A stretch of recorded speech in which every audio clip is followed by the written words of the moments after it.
Well, so far, this is where we're at with it. Everything's pretty much covered. This is gonna stay where it's at. All that type of stuff needs to be kind of anchored. But it's all, I don't know, it's been a lot of hard work on this thing. This we can see if she'll fire. Let's see.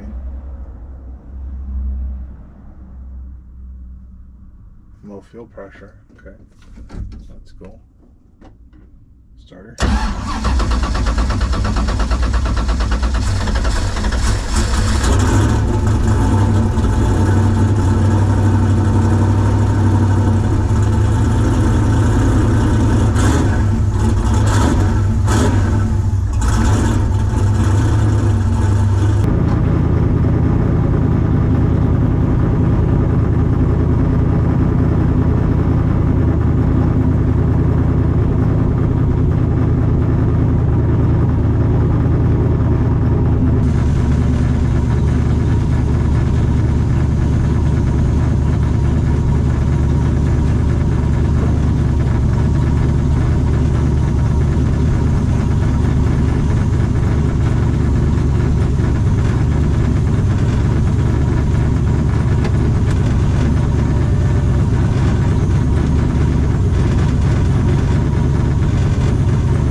What up with it, YouTube? What's cracking? Welcome back to another episode of The Fuckery. Not just playing. What's cracking, y'all? Let's just jump right into it. Where I left y'all last was getting the car together. We are still getting the car together. I guess the next steps are replacing this oil cooler that I damaged like an idiot. I actually have that cooler right here. I can show you how I did it. This is the cooler here. I don't know if you can see in there. The fitting I used went too deep and kind of damaged the port. It was not a port style.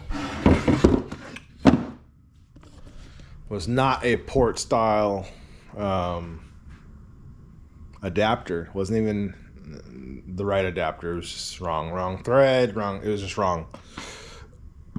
I guess for my ignorance, that type of stuff deserves to happen, but no, it just sucks. That sucks. That was a $200 and something cooler and it's destroyed. The first two vanes in the top were damaged. If anybody, well, I know a place I can take it, but if anybody knows a cheap spot I can take it somewhere in LA, let me know. Hit your boy up.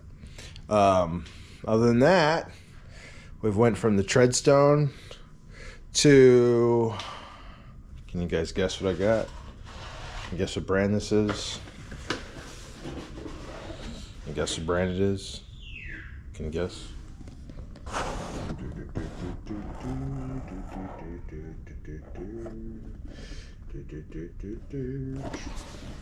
Yeah, so I went with the Fluidyne. It's a very nice cooler. This cooler is a 30 row as opposed to the 26 row or whatever the TRE one was. And I have this here. This is the new cooler. It is the exact same design. Fluidyne. Exact same design. Just bigger. These are the right fittings. This is the port style 10 to 10. This is the adapter fitting I need for the AccuSump, and then here's the other side. So yeah, this I don't know, I feel like an idiot. I knew better than that, and to be honest with you, I think what it was is I used those on another cooler, and that cooler used that style, and I thought I could transfer it to the next one, and it just wasn't the right fitting. But anyways, we're gonna get this installed today, and after we get that installed, I'd like to go through some of my 4-inch stuff and see what I can salvage and clean up and reuse, because the stainless stuff is really expensive. I do have some stainless stuff here that was originally on the car. The 4-inch stuff I'll probably end up reusing what I can. Everything else after the Y is gone. I'm trashing that. I've got another one on the way, and then all the 3.5-inch stuff on the way back, with the exception of the mufflers, is trash. So I kept the vibrant mufflers, trashed all the 3-inch piping. I need to order new 3.5-inch piping. Yeah, more 3.5-inch piping. The Y is already on its way, and some additional 4-inch is already on its way. That Y should be a 4-inch to 4-inch, because that's all I could find, but it's going to end up being 4-inch to 3.5, because I also have some transitions coming as well. So we're going to put this guy to work. When that stuff comes in, I'm going to try and take the whole thing, document as much of it as I can, and we'll see how I do. All right. Power steering cooler in. An oil cooler, new one, and not too shabby. Yeah, something I want to show you. Check this out. I know. Didn't need to buy these, but I did. I wanted them. Let me show you what I'm replacing.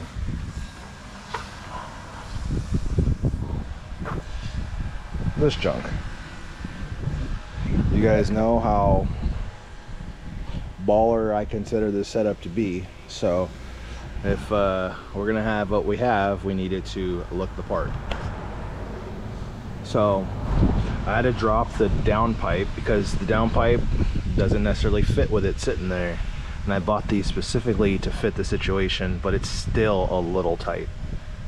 So even with it being a little tight, I still have to massage this pipe a little bit.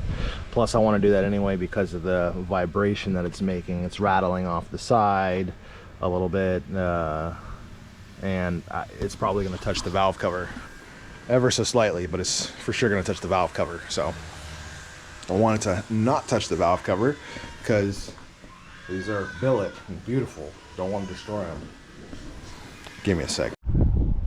Okay, we got one on, not too shabby. That's that look I'm looking for. Now I just gotta get this guy to fit with it. This is the best possible scenario. It does fit with the taper. It's off maybe like 1/4 of an inch, if maybe even less than that, sitting up. So I might try to fit this and it might go right back in. I don't know, but we'll see. I want to make some clearance space for it because it wants to hit like right here.